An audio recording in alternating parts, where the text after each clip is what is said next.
The views and opinions expressed on the following program are not necessarily those of the staff and management of Salem Media of Hawaii.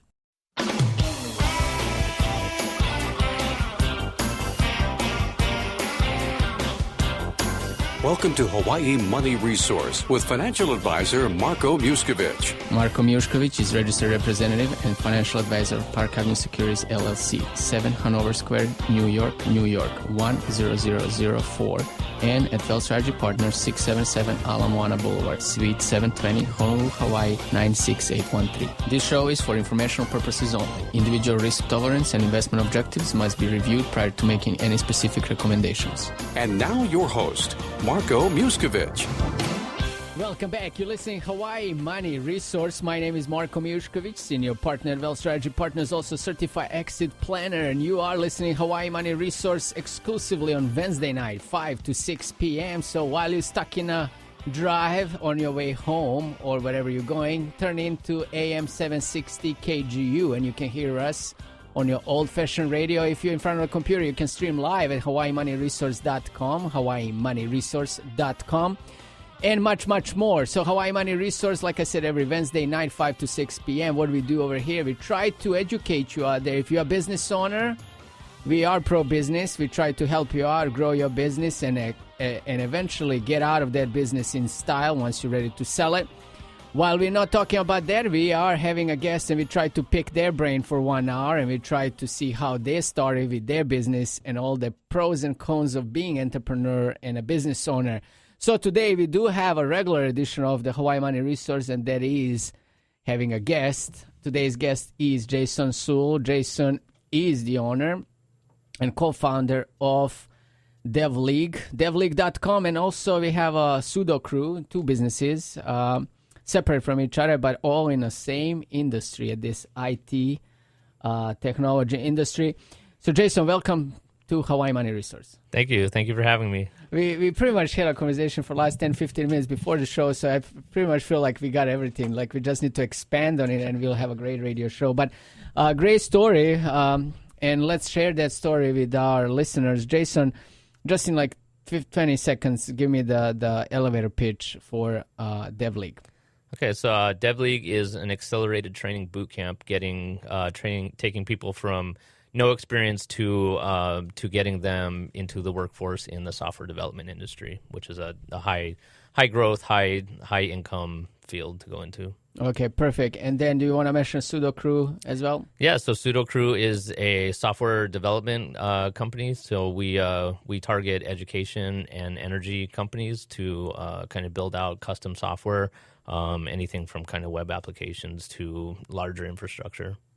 Perfect. Okay, so now let's talk about you first. Why don't you share a little bit about your life story? Where are you from?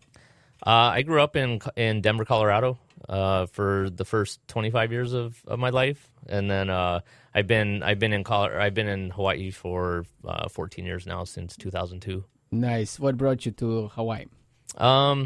So I was going to school in Denver at the time. I was pursuing a 2-year degree for computer science. So in 2002, I finished that degree, and I was working for Merrill Lynch at the time, and I got laid off post 9/11 with kind of all of the recession and fallout from that. So I was actually in a facility of 3,000 employees. And they shut down the entire facility and laid everyone off. So I kind of made it to the final wave of those layoffs, and then they kind of shut it all down. So I was kind of left in a situation of, not having enough education to be marketable in the field I was pursuing, IT and computer science, and not really, not having kind of a clear idea of where the next job was. I actually had the opportunity to move to New Jersey to continue doing the job I was doing with Merrill Lynch. And so kind of in evaluating it at the time, it was like, do I really want to kind of, it was kind of comfort, right? Like, do I want to take the safety of a big company and the benefits and all that stuff of what is considered, quote unquote, a good job, but something I obviously didn't care about, and or kind of really just do something else. And yeah. So who was the word of wisdom for you? So my mom, definitely at that point in time, I feel like I got many words of wisdom. I got many words of wisdom to even get me to the point of making that decision. For many people in my life that really just kind of cared about me more so than when I did about myself.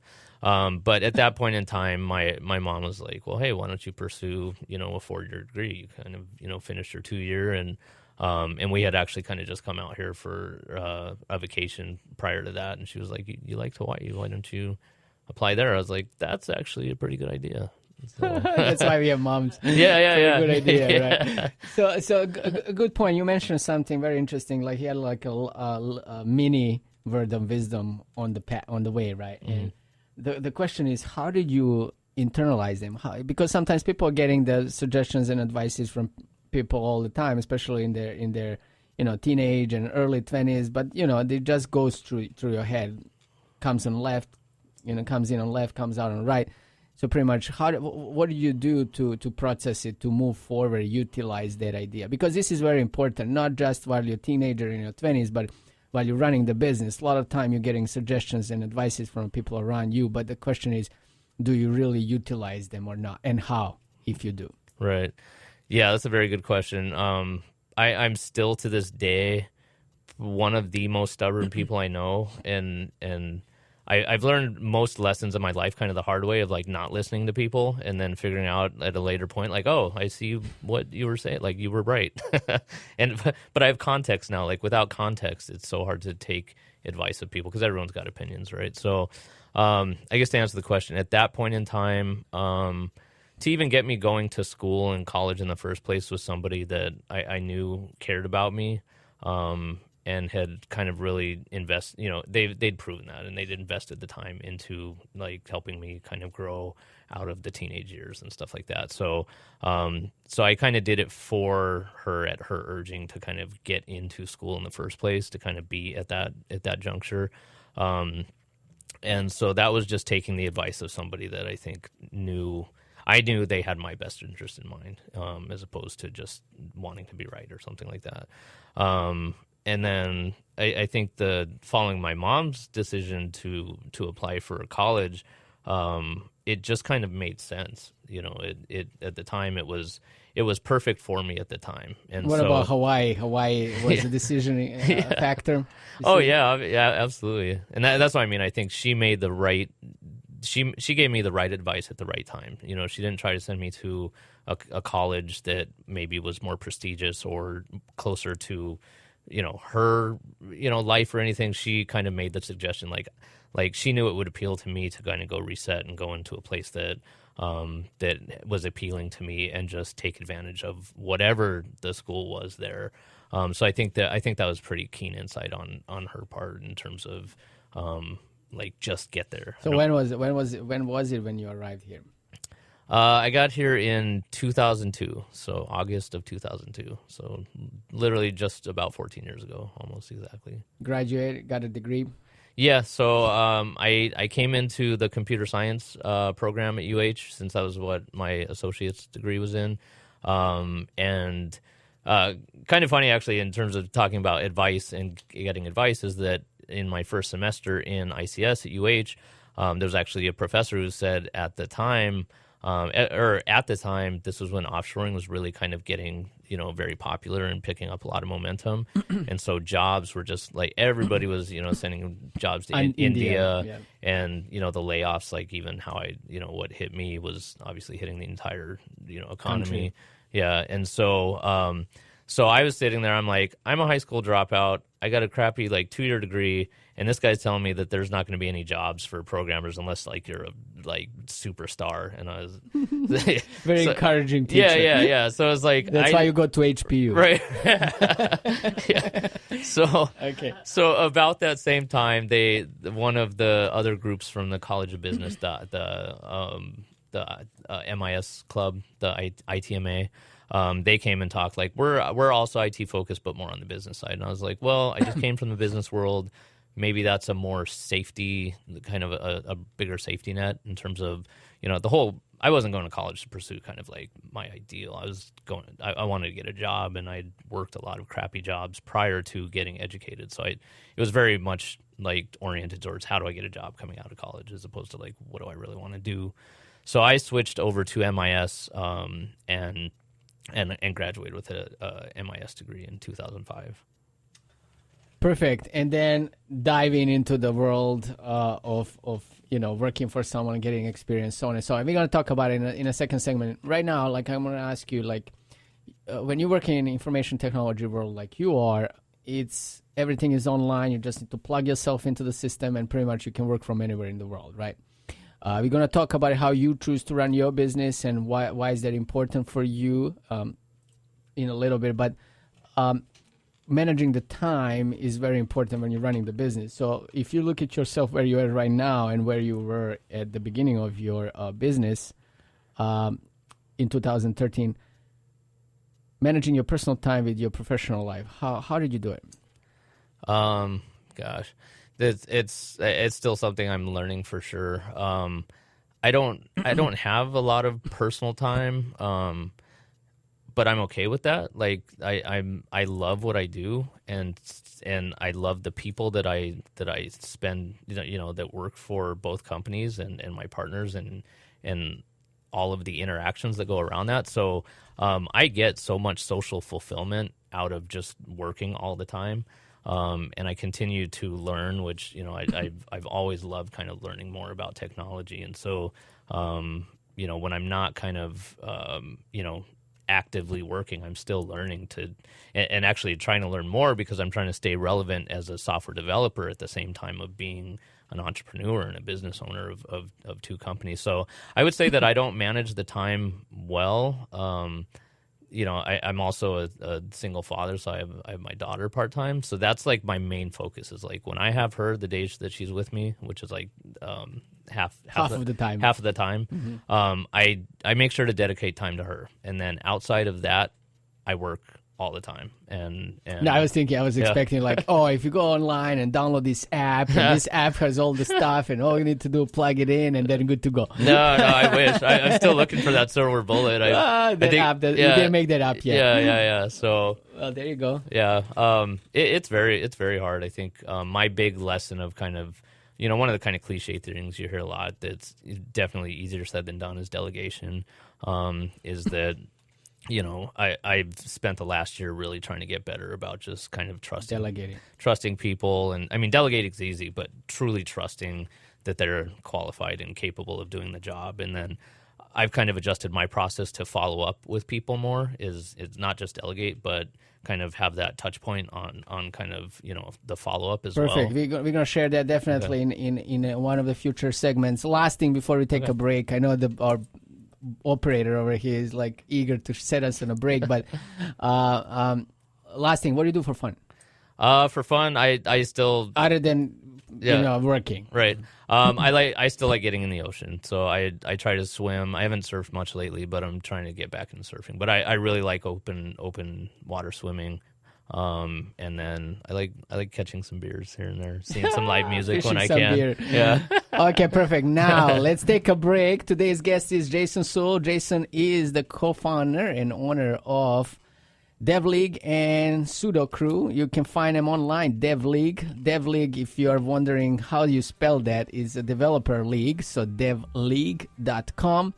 Also number 295-6205, 295-6205. My name is Marko Mijuskovic. You're listening to Hawaii Money Resource. Stay tuned, and we'll be right back.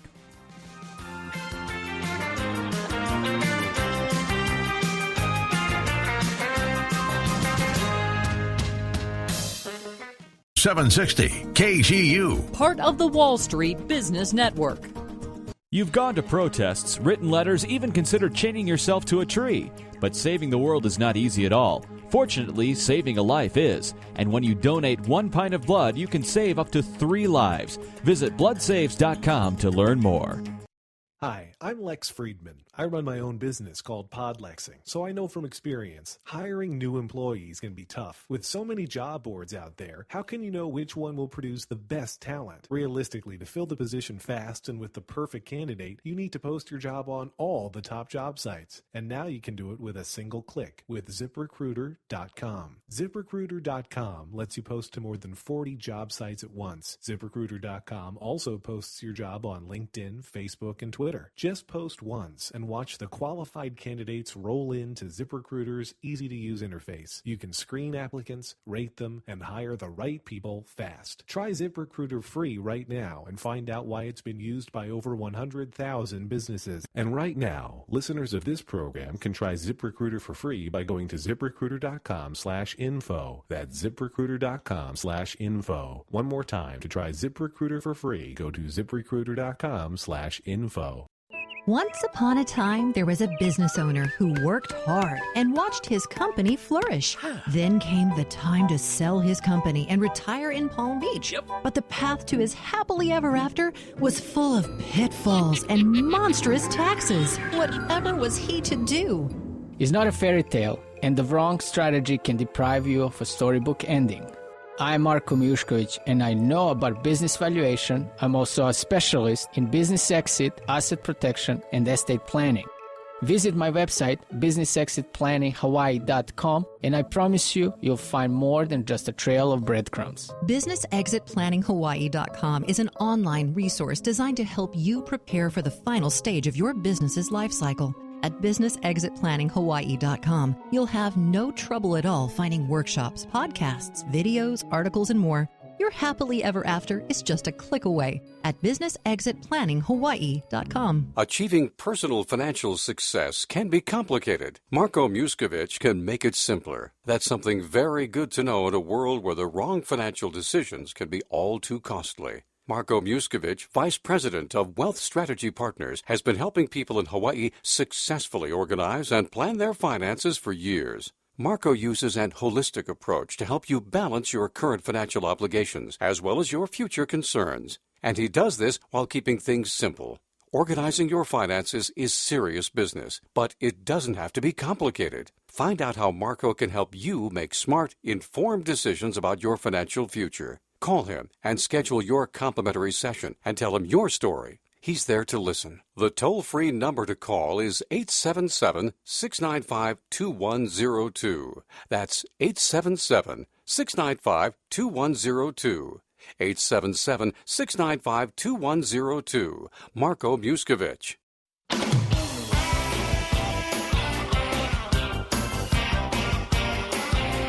You're listening to Hawaii Money Resource with financial advisor Marko Mijuskovic. If you'd like to speak to Marko, either on the air or after the show, call toll-free from Oahu and the Outer Islands, 877-695-2102. That's 877-695-2102.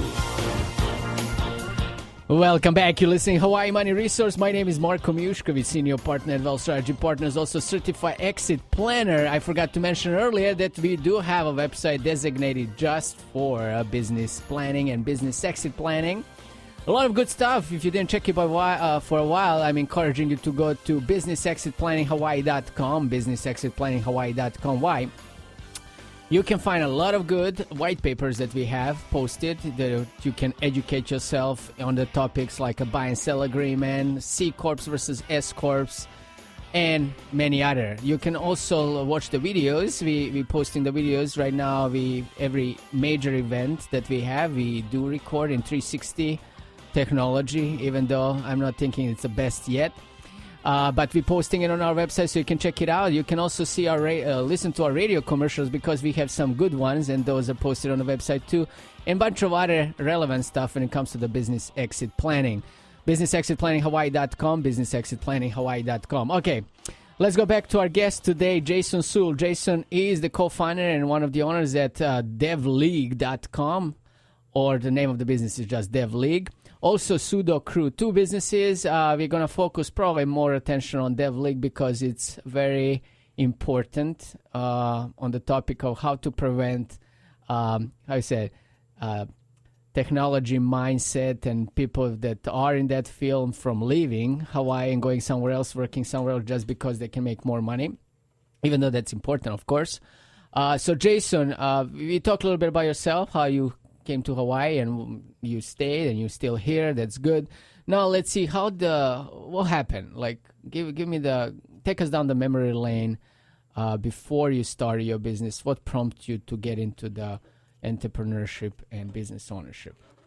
Yeah, so I think I always, it was always appealing to me. I mean, even I know, like, even going back to probably, like, being 16, 17 and, like, mowing lawns with my friends and stuff, we were like, hey, we should start our own, lawn mowing company. And, that was kind of what our aspirations were there at the time. So I think the bug was definitely, or the appeal was definitely there. Gene was there. Yeah, the gene was there, definitely. My mom, she started her own business. And so, especially watching her early on, kind of everything, she did before kind of starting her business and after. So it definitely runs in the family, I think. But yeah, we, I don't know, it was always appealing to me. I'm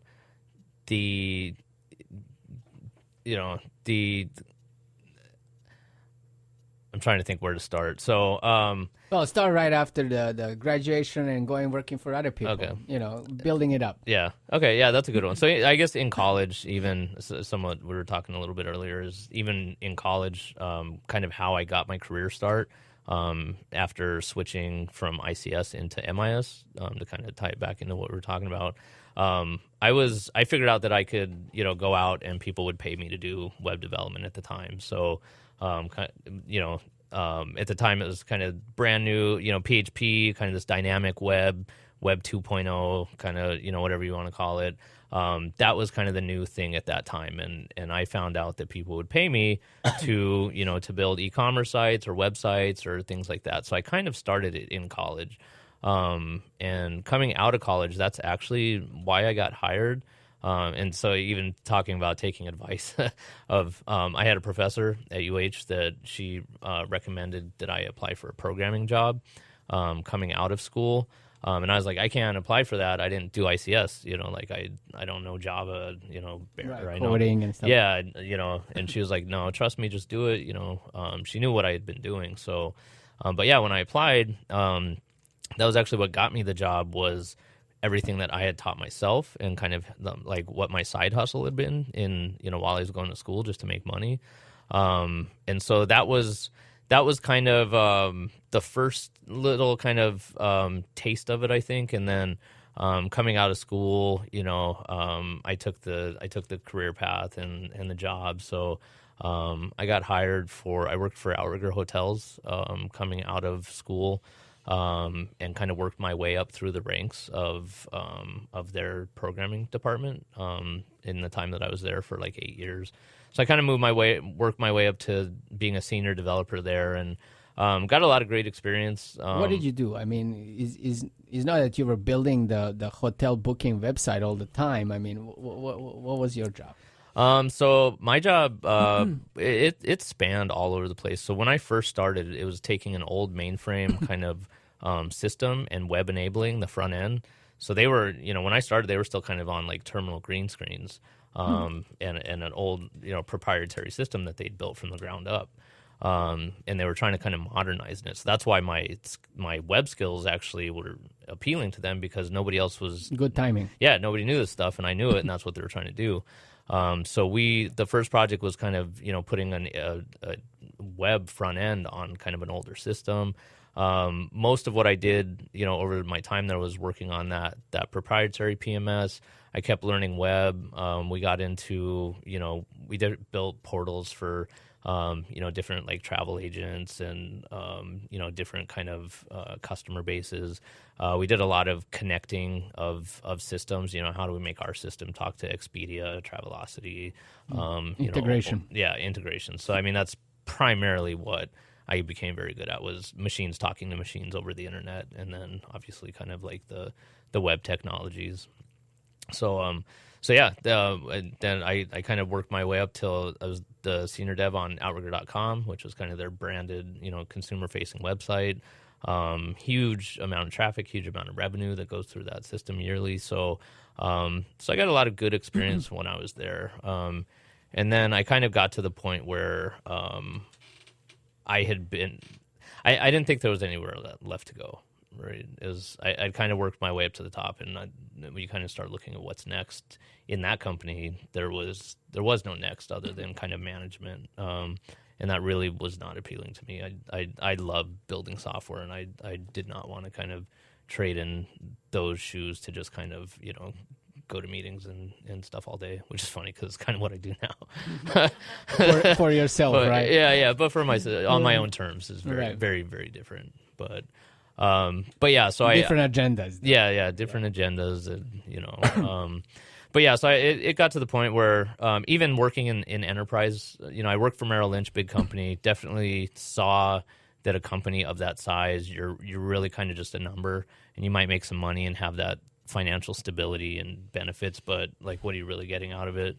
So I maybe definitely a little bit of 401k or something. Exactly, yeah, and so I really wasn't ever sold on the idea of working for big enterprise corporation.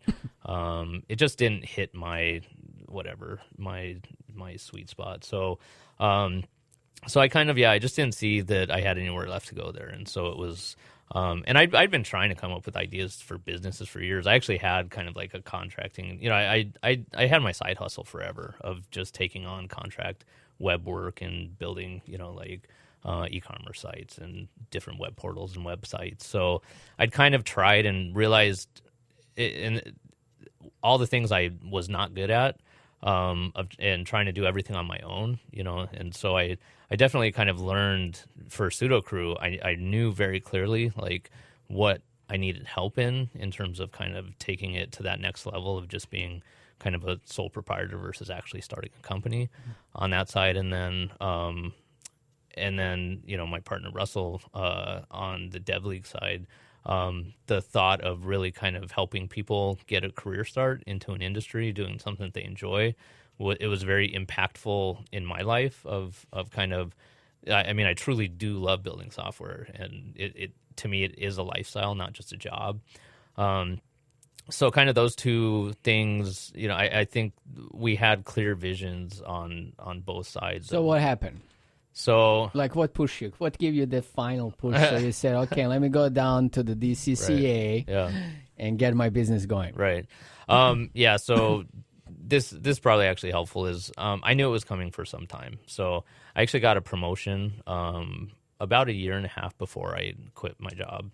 And I did not adjust my standard of living at all. I took all of that money and all of the money I was kind of making, doing freelance work, and put it in the bank, and knowing that my time was coming up. Like I knew the end of the road was near. So I actually saved up for about a year and a half. And one day I was just over it. I had nothing left. I was burnt out. I did not want to just continue going into kind of some new projects. Hold on, so you give up on all those like good discounts on booking in their outrigger hotels around the world? Yeah, I tried to cash in a few last times before. You did, right? Yeah. I didn't. What was the corporate discount? It was pretty generous. Nice. Like, get your book for tax. Yeah. It kind of depends. I mean, they have their whole models. If it's downtimes, then it's pretty fair. If it's peak, then you're just another. Good luck. Yeah. But yeah. So I looked at the bank and thought I had some good opportunities lined up, and I crafted my resignation letter and said, said now's the time. Like I have money where if I completely fall on my face, I have almost probably a year to do it of making no money. And if not now, then when? When? Yeah. Perfect. And before we go into another break, just what you can remember, because we tend to forget quickly. The when we go into the hard time. So tell me a little bit on the beginning. How was it? Starting those first steps. Starting, it was hard. It was hard and it was fun at the same time. I mean, like when I quit my job, like I never not had a job. Like since I was like 15, I like to not have a job and not be an employee was just such Monday morning and you don't need to go yeah, anywhere. I'm like, where do I want to go work today? Like it was just so foreign. So pick up your laptop at Starbucks. Yeah.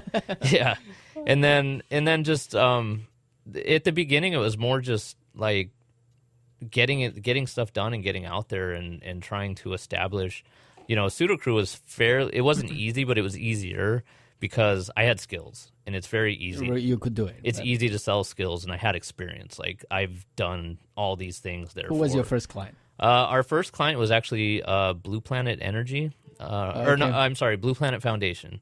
So we actually did their energy report card in 2013.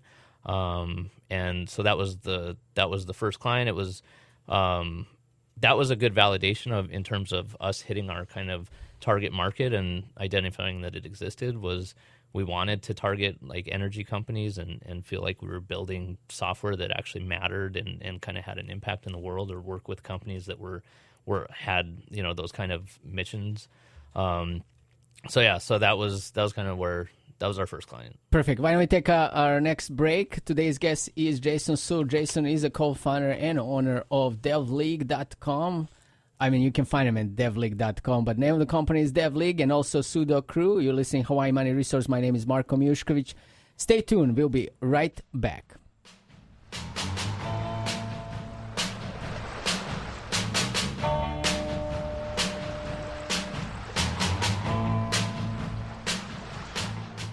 .760 KGU. Part of the Wall Street Business Network. You and your family are connected by routine, and you stick to it. But what if a disaster strikes without warning?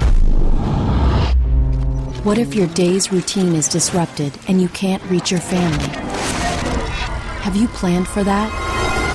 Before a disaster turns your family's world upside down, be ready. Get a kit. Make a plan. Be informed. Learn how at www.ready.gov. Brought to you by the Federal Emergency Management Agency and the Ad Council. Have you heard? Proactive is better than ever. Stay tuned for a 100% risk-free million bottle giveaway with free shipping. Do you have troubled skin, acne? Well, we have great news. With Proactive, your acne can heal and you can prevent new breakouts. Try Proactive with no financial risk by giving us a call at 1-800-746-9441, because we're going to let 1 million people try Proactive 100% risk-free. Get 2 free extras plus free shipping when you call right now. You heard it. Be one of the first to try better than ever Proactive. You'll receive a 60-day trial 100% risk-free plus 2 free extras and free shipping. Call 1-800-746-9441. There's no financial risk. Get your 100% risk-free trial giveaway of Proactive, including 2 free extras and free shipping. Visit getproactive.com or call 1-800-746-9441. That's 1-800-746-9441. How would you like to work in the world of finance?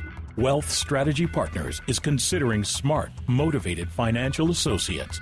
You will have the potential to earn competitive earnings while providing a necessary service to the community. Furthermore, when you join Wealth Strategy Partners, you will be eligible to receive a full benefits package, including insurance, a pension plan, and more. If you enjoy working with people and have an interest in making a difference in people's lives, contact Wealth Strategy Partners, 695-2102. That's 695-2102. Make the call that could change your life. 695-2102. Join Wealth Strategy Partners. 695-2102. Registered representative and financial advisor of Park Avenue Securities, LLC, abbreviated PAS, 7 Hanover Square, New York, New York, 10004. Securities, products, or services and advisory services are offered through PAS, a registered broker-dealer and investment advisor. 888-600-4667. PAS is a member of FINRA SIPC.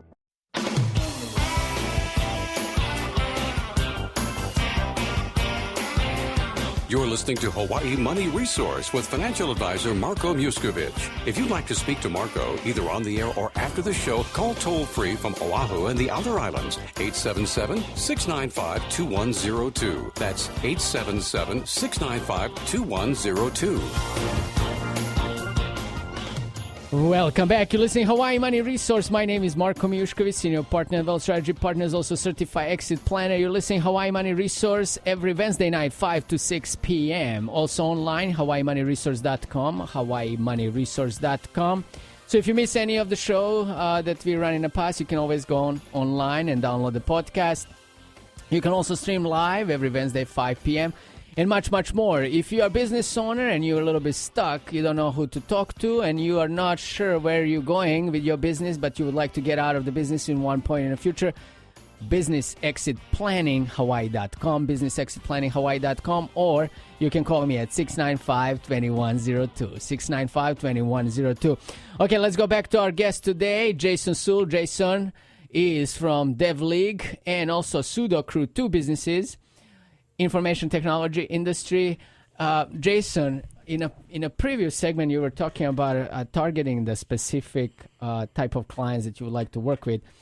And my question is now, first, did you have a business plan when you started your business? Second, how did you identify your target market?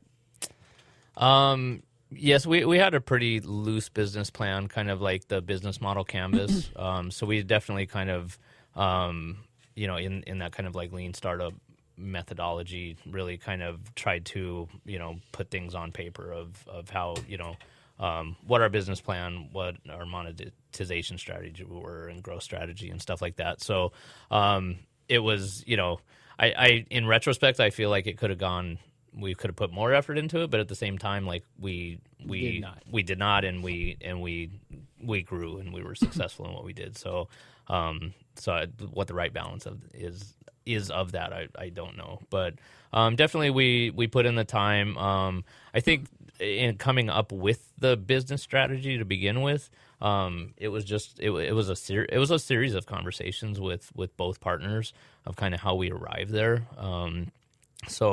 Sudokrew, like doing an agency model was something that I'd had thought about many times over the years. Like I said, I was freelancing and figuring out all the failures of what I was doing, trying to do that, and seeing kind of what other doing the job I was in. We actually worked with a lot of other agencies, and so I got some key insights into how those operations were run and what they did well, what they didn't do well, what our pain points were.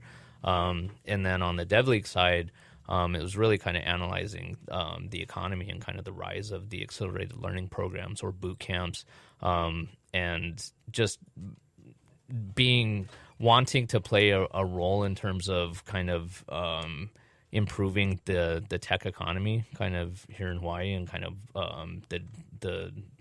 grow the labor pool and have more progressive kind of jobs and more progressive workers to kind of influence where kind of the startup economy was really starting off at that point, and we were kind of looking at it that a lot of attention was being paid to the entrepreneur side of things.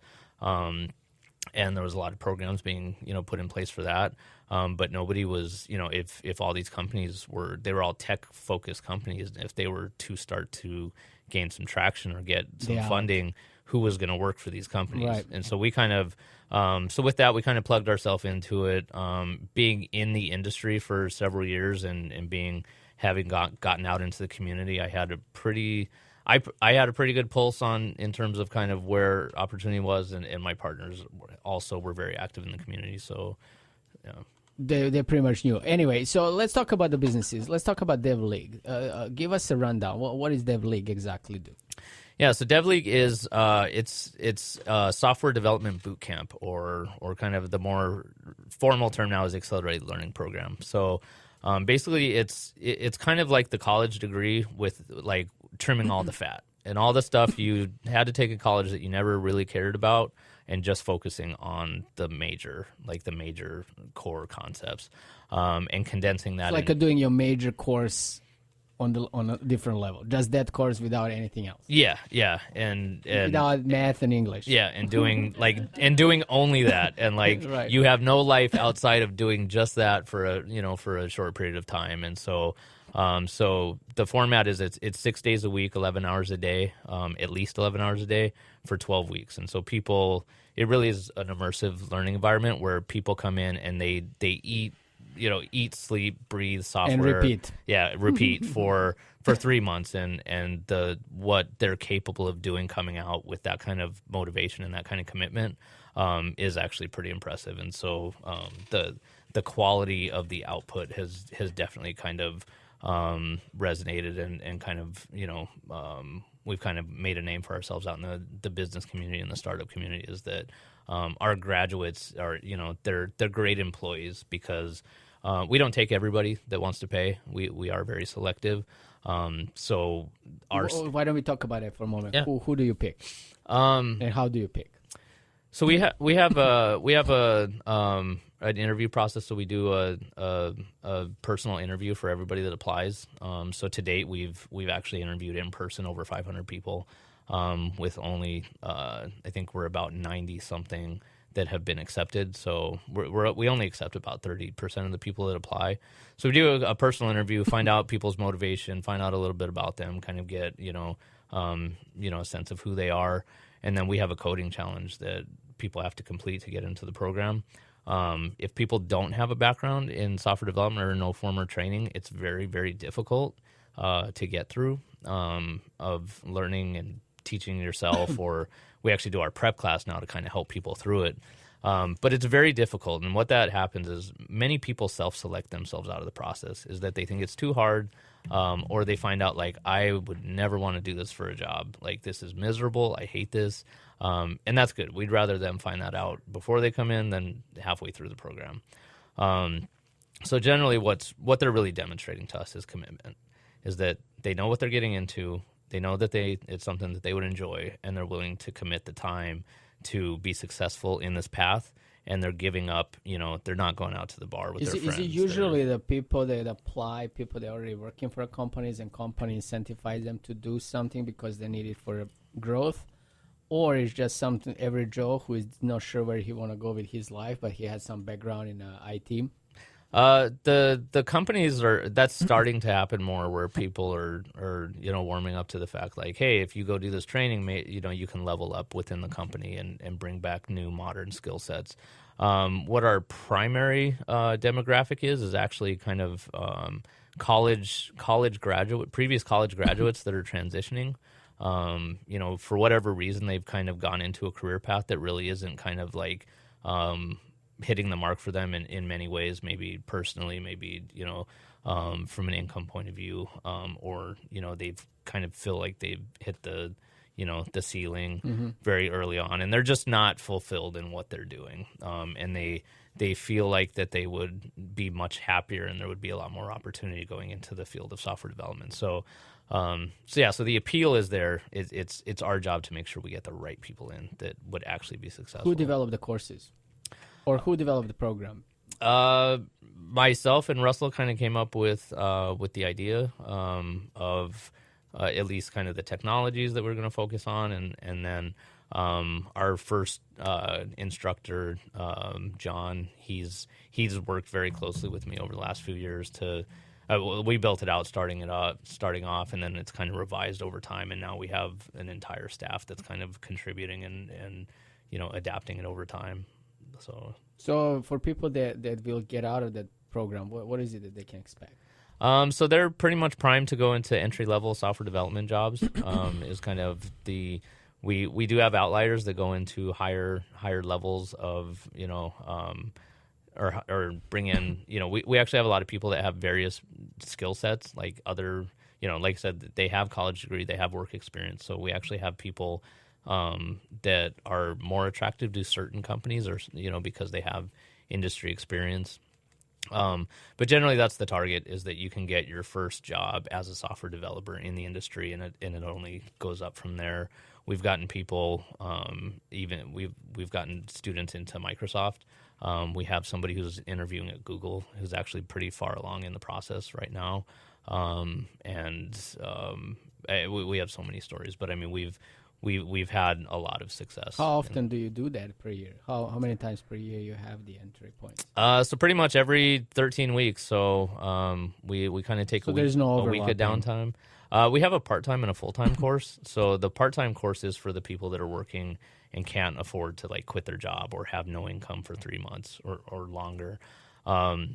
So we do have both formats, but yeah, people pretty much are jumping off the cliff and really committing. So 4 times a year, pretty much. 4 times a year, yeah, and then we run 2 part-times, and then we'll be offering new tracks coming into 2017 as well. So we will have some overlap next year. We briefly mentioned in the beginning, and we're running out of time for a third segment. You were talking about delegation. Let's talk about that again. What do you do when you're delegating, and how do you delegate? And you mentioned like follow-up is very important. So what do you do? For me, the big thing was trust. Like I'm really anal about how I think something should be done. And so it was hard but at the same time, I've hired people that I think are very competent. And how many people you have on your crew? Oh gosh. In your league? Sudokrew is 11 full-time staff, and DevLeague is, I think we have 18 on payroll right now. So, and I'm still very much in the mix of both sides. So pretty much I'm kind of managing around 30 people or being involved in the process of 30 people doing their jobs. So that we grew fairly quickly. Last year was a big one of like, holy crap, like I cannot do all of this work anymore, and I can't, and kind of humbling myself of like, I'm always very confident in what I think, and I'm happy to share that, but also understanding that other people's points of view are just as valid, and that a lot of times there is no right.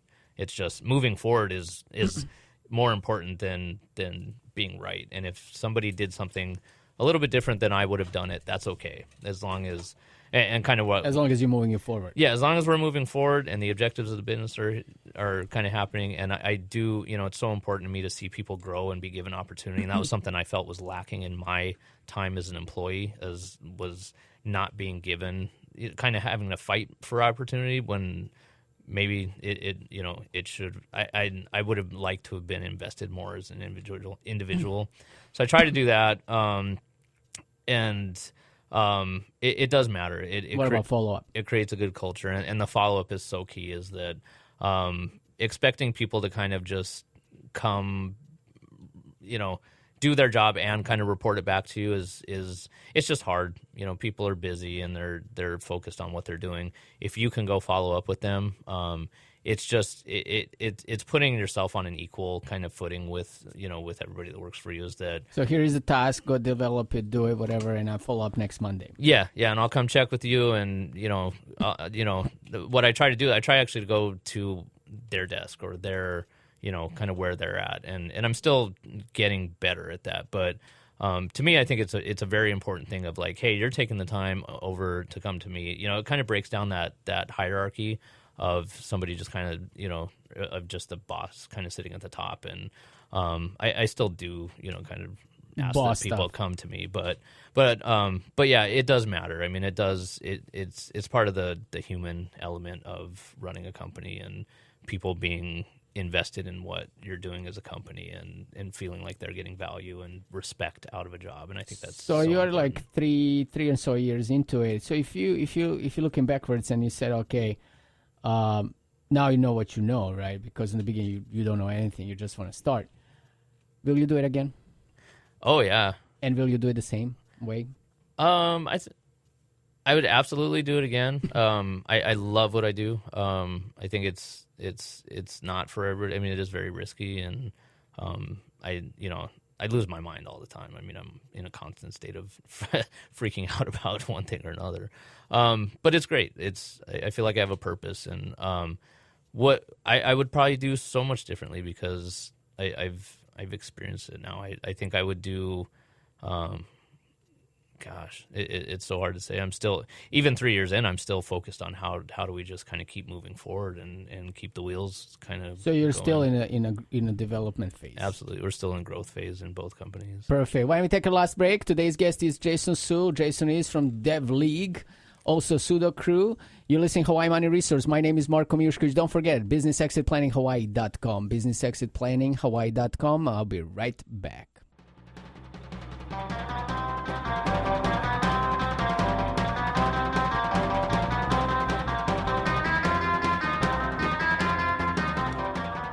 .760 KGU. Part of the Wall Street Business Network. Time out!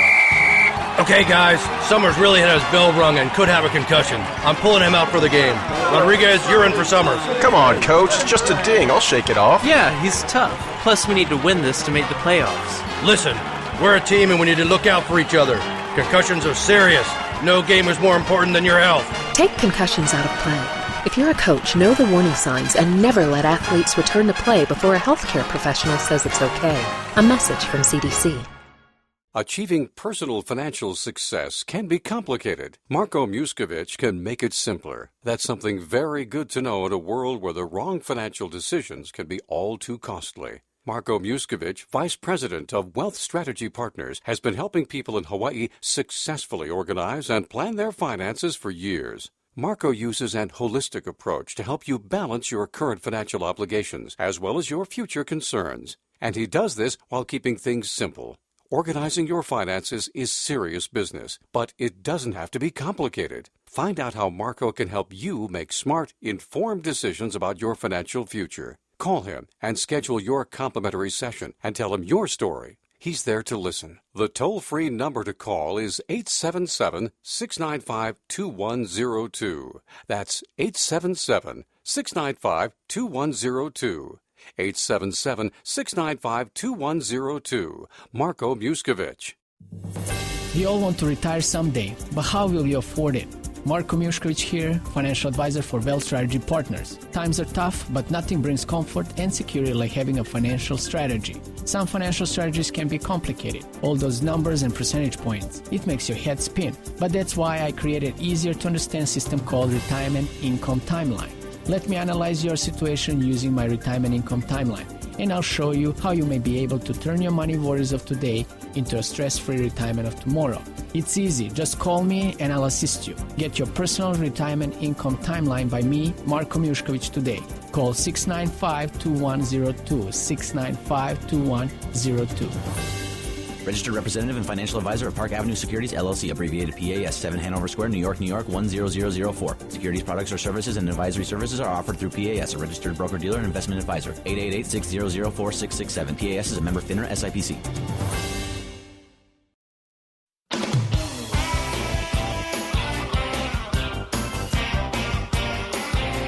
You're listening to Hawaii Money Resource with financial advisor Marko Mijuskovic. If you'd like to speak to Marko, either on the air or after the show, call toll-free from Oahu and the outer islands, 877-695-2102. That's 877-695-2102. Welcome back. You're listening to Hawaii Money Resource. My name is Marko Mijuskovic, Senior Partner of Wealth Strategy Partners, Certified Exit Planner. You're listening to Hawaii Money Resource every Wednesday, 5 to 6 p.m. HawaiiMoneyResource.com, HawaiiMoneyResource.com. And for those business owners that love their business, but they would like to get out of their business in one point in the future, Business Exit Planning, Hawaii.com. Let's go back to our guest, Jason Sewell, DevLeague and Sudokrew. Just to tell you how committed Jason is, he has a Sudokrew tattoo on his right arm, and then he has a DevLeague tattoo on the left arm. So that tells you that the man is committed. You got to, right? you need to. It's all in. All right? in. When you're running Yeah, a business, absolutely. it's all in. There Yep. is no part-time stuff. We have 3 minutes left. So 3 questions. First question, what is the future? Where you see your business is going? Definitely growth on both sides. So DevLeague, we just launched our Junior DevLeague Academy. So we're kind of, we opened up a physical retail space for middle school, high school students.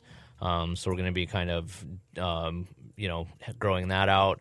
DevLeague for workforce development, we're going to be offering new tracks in enterprise software development, database administrator, and probably a cybersecurity track sometime next year. And then on the Sudokrew side, continuing to kind of grow the company as a whole and kind of try to, attack some bigger accounts. Yeah, bigger accounts, getting outside Hawaii and really kind of trying to make more of a global kind of presence.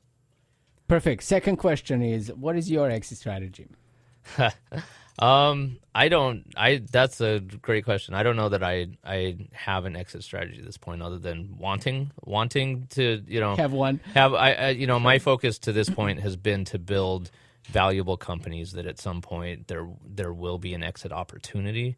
And the right opportunity. And so that my whole focus has just been quality and just making them the best businesses that they can be up to this point. And then at some point, hopefully, they're of value to, transfer. So. Last question. We have 20 seconds for you. If someone is getting into the business right now, what will be your word of wisdom? Go all in. I mean, you got to work your ass off. I mean, it's a commitment, but do what you love and do something that you can put all of your time and energy into, and that's your best chance for success, I think. And there is no going back. Nope. All in. I love it. Jason, that was a great show. Today's guest, Jason Sewell, DevLeague and Sudokrew. You can find them online, devleague.com. Jason, number that can reach you, 295-6205, 295-6205. You're listening to Hawaii Money Resource. Jason, thank you very much. Thank you for having me. Perfect. You're listening to Hawaii Money Resource every Wednesday, 5 to 6 p.m. Don't forget the website, hawaiimoneyresource.com and business exit planning, hawaii.com. Other than that, do not change the channel. We'll be right back.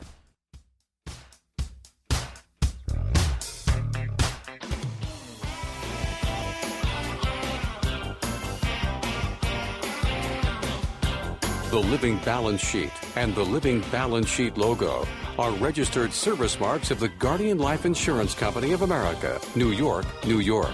The graphics and text used herein are the exclusive property of Guardian and protected under U.S. and international copyright laws. Copyright 2005 to 2011. The Guardian Life Insurance Company of America.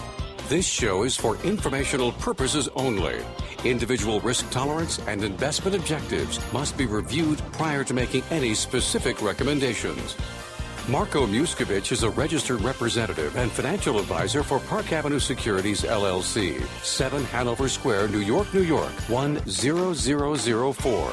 Securities products, services, and advisory services are offered through Park Avenue Securities, a registered broker-dealer and investment advisor. 888-600-4667. Financial representative, the Guardian Life Insurance Company of America, New York, New York. Park Avenue Securities is an indirect, wholly owned subsidiary of the Guardian Life Insurance Company of America. Wealth Strategy Partners is not an affiliate or subsidiary of Park Avenue Securities or the Guardian Life Insurance Company of America. Park Avenue Securities is a member FINRA SIPC.